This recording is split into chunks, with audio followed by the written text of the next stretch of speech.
میرے مقالے کا عنوان ہے سراج اورنگ آبادی کا تصور حسن و عشق۔ مضمون میں نے کم کیا، طویل تھا، اس کے باوجود مجھے لگ رہا ہے کہ یہ محسوس ہو رہا ہے مجھے کہ طویل ہے، برداشت کیجیے آپ، کچھ نئی باتیں بھی شاید گوش گزار ہو جائے آپ کے۔ اردو کے شعری افق پر ولی اورنگ آباد کے طلوع ہونے سے غزل کے ایک زرعی عہد کا آغاز ہو چکا تھا۔ ولی نے اردو شاعری کو نہ صرف ایک تازہ خوش رنگ لب و لہجہ عطا کیا، بلکہ اردو شاعری کی معتبر صنف سخن غزل کو نئے شعری امکانات سے روشن کیا۔ ولی کے انتقال کے فوراً بعد سید سراج الدین کی پیدائش اورنگ آباد میں 1715 میں ہوئی۔ میری درخواست یہ ہے کہ یہ سنین جو آئیں گے آپ ان کو ذرا ذہن نشین رکھیں، کیونکہ اس مضمون سے اس کا تعلق ہے، میرا جو تھیسس ہے اس سے بھی۔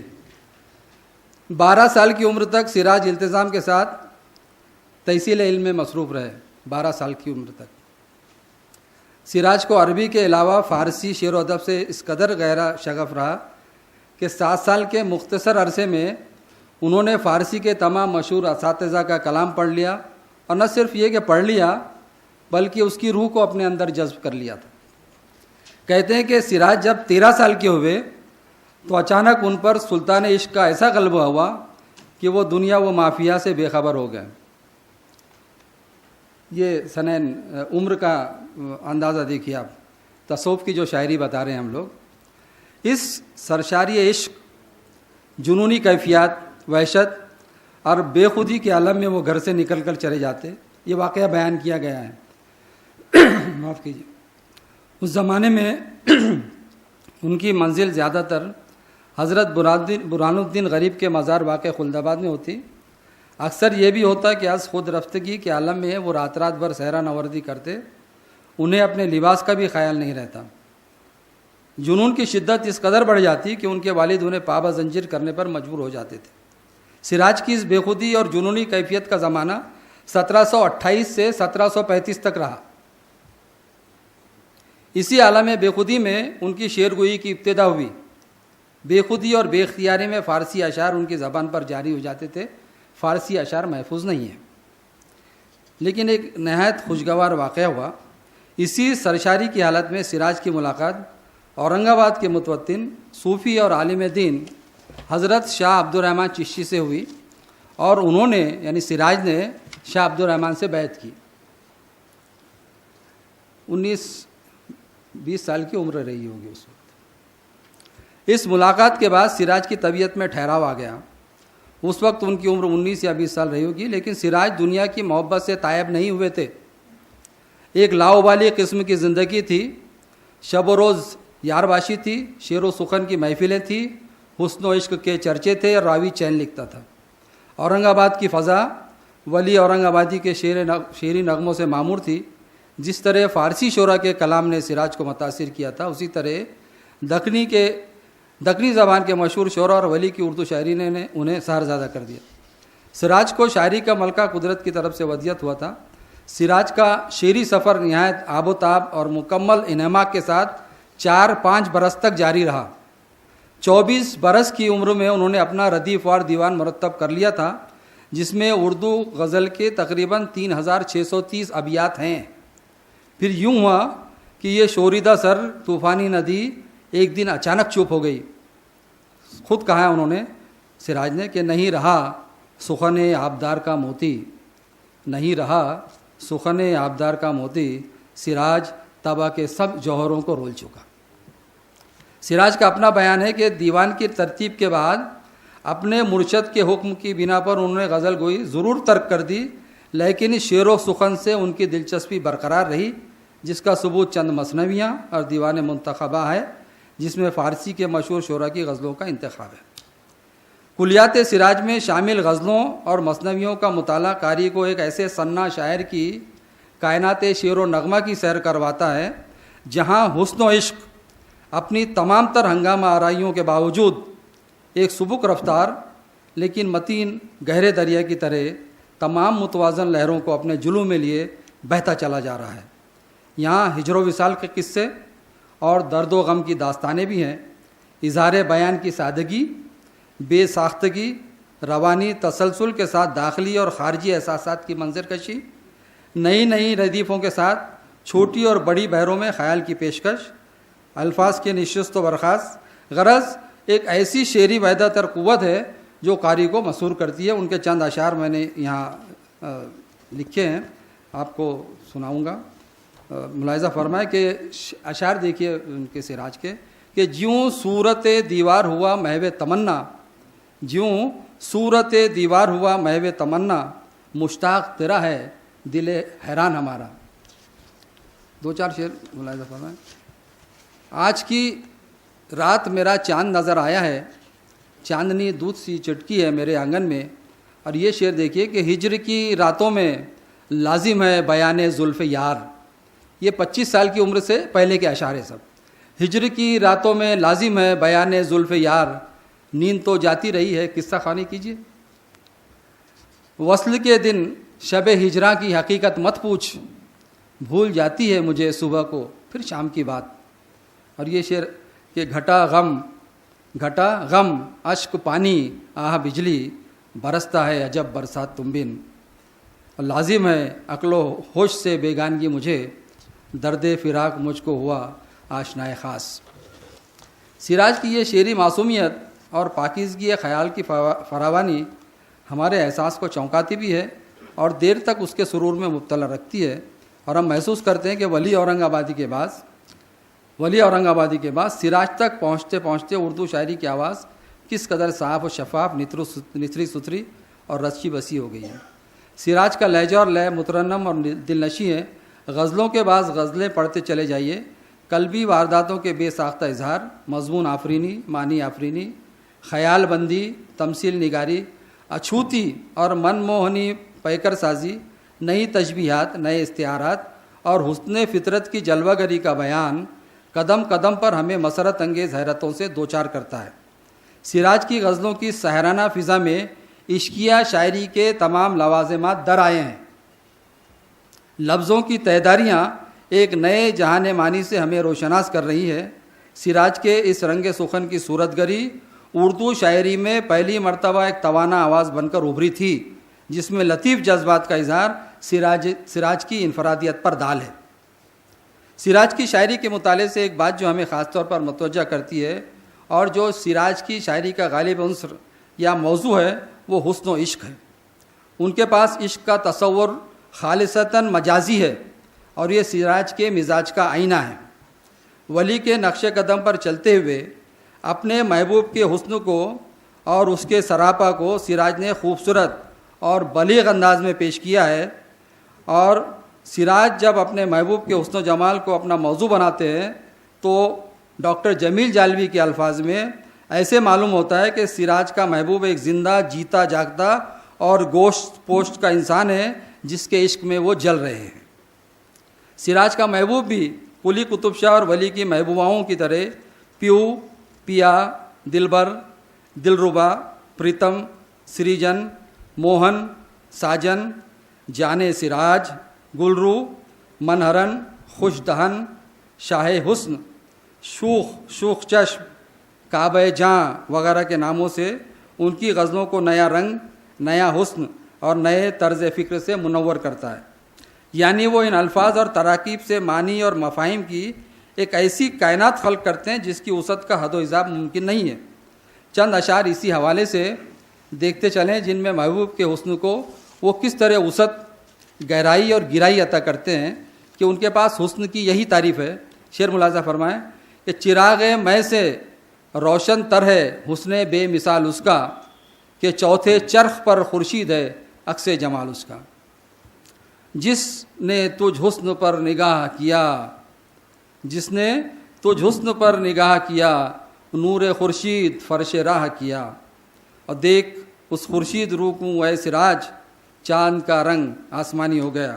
اور کبھی کبھی اس کیفیت سے بھی دو چار ہوئے کہ جلوہ گر ہے ہر طرف عکس رخ جانا سراج، مجھ نظر میں عارسی ہے ہر در و دیوار آج۔ سراج نے جہاں جہاں محبوب کے حسن و جمال کو اپنے شعر کا محور بنایا وہاں تازگی، ندرت، شیرینی اور حلاوت رچ بس گئی ہے۔